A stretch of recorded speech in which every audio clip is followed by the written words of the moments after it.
요즘 캐나다 패션계에서 정말 뜨거운 이름이 있죠. 바로 쉬인인데요. 특히 퀘벡에서는요, 쉬인의 성장세가 정말 무섭습니다. 현지 상인들한테는 그냥 경쟁자가 늘었네 이 정도가 아니라 거의 생존을 위협하는 수준이라고 해요. 그래서 오늘 이 쉬인이라는 현상이 도대체 어느 정도인지 또 그 뒤에는 어떤 이야기들이 있는지 하나씩 파헤쳐 보겠습니다. 자, 시작부터 아주 강력한 말이 나오죠. 퀘벡 소매업계 대표가 한 말인데 그냥 물결이 아니라 쓰나미라고 표현했어요. 이 한 단어가 지금 현지 상인들이 느끼는 위기감을 정말 제대로 보여주는 것 같습니다. 자, 보세요. 아까 쓰나미라고 했잖아요. 그게 그냥 하는 말이 아니라는 걸 이 데이터가 딱 보여주죠. 불과 몇 달 사이에 퀘벡에서 쉬인을 이용하는 사람이 16%에서 25%로 껑충 뛰었습니다. 이 정도면 거의 폭발적인 성장이라고 봐야겠죠? 그런데 이게 퀘벡만의 이야기가 아니라는 게 더 중요해요. 캐나다 전체로 보면 무려 60%가 쉬인 같은 중국 플랫폼을 이용하고 있다는 겁니다. 이제 이건 소수의 트렌드가 아니라 완전히 시장의 판도를 바꾸고 있는 거대한 흐름이 된 거죠. 이렇게 무섭게 성장하다 보니까 현지 업체들 사이에서는 이건 공정한 싸움이 아니다라는 목소리가 나올 수밖에 없는데요. 왜 그런 말이 나오는지 한번 들여다보겠습니다. 캐나다의 유명 브랜드죠. 라비앙 루즈 대표의 말입니다. 파괴적이다. 이 말에서 정말 절박함이 느껴지지 않나요? 나뿐만 아니라 내 동료들 모두가 피부로 느끼고 있다는 거니까요. 바로 이 지점에서 문제가 극명하게 갈립니다. 캐나다에서 장사하려면요, 지켜야 할 법이 한두 개가 아니에요. 노동기준부터 프랑스어 사용법, 아동노동법까지 13개가 넘는다고 하죠. 그런데 시인은요? 이런 캐나다 법규에서 완전히 자유롭습니다. 이건 한쪽은 맨손으로 싸우고 다른 쪽은 최신 무기를 들고 싸우는 거나 마찬가지 아니겠어요? 그러니까 이게 정부 입장에서도 정말 골치 아픈 문제입니다. 아니, 실체가 있는 매장도 아니고 그냥 인터넷 글로벌 클라우드 상에 떠다니는 회사를 무슨 수를 규제하겠어요? 사실상 지금으로서는 뾰족한 방법이 없는 거죠. 자, 그럼 쉬인은 도대체 어떻게 이렇게 시장을 압도할 수 있었을까요?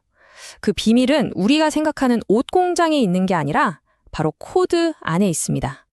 한 사회학자의 분석이 아주 흥미로운데요. 쉬인을 그냥 옷 파는 회사로 보면 안 된다는 겁니다. 본질은 패션 트렌드를 기가 막히게 읽어내는 알고리즘을 가진 일종의 IT 기업이라는 거죠. 관점을 완전히 바꿔야 이해할 수 있다는 얘기입니다. 그리고 이게 바로 쉬인의 핵심 무기입니다. 보통 옷가게들은 미리 옷을 잔뜩 만들어 놓고 팔잖아요. 재고 부담이 크죠. 그런데 쉬인은 정반대예요. 알고리즘이 이런 스타일이 유행하겠네 하고 딱 감지하면 일단 기다립니다. 그리고 고객이 주문을 하는 순간 바로 그때 생산에 들어가서 직접 보내주는 거죠.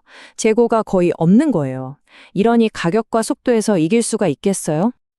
그런데 말이죠. 이렇게 빠르고 싸게 만드는 게 과연 어떻게 가능할까요?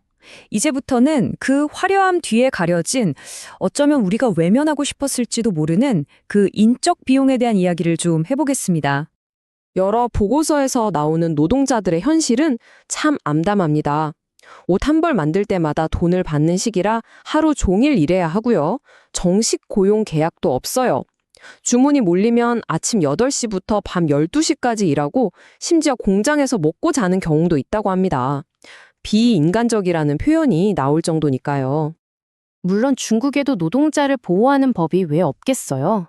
하지만 현실은 이런 초고속 패션 시스템 안에서는 그런 법들이 거의 지켜지지도 적용되지도 않는다는 겁니다. 결국 그 비용은 고스란히 노동자들이 감당하고 있는 셈이죠.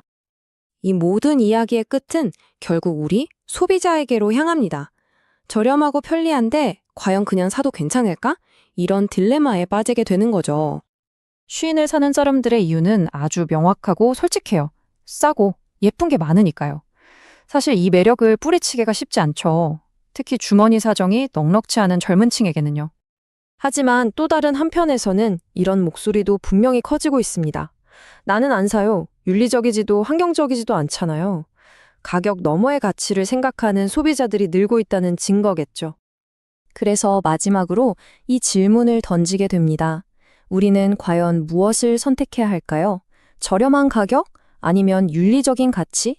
어쩌면 우리가 옷에 붙은 가격표만 보고 있는 동안 정말 중요한 진짜 비용은 다른 누군가가 대신 치르고 있는 건 아닐까요?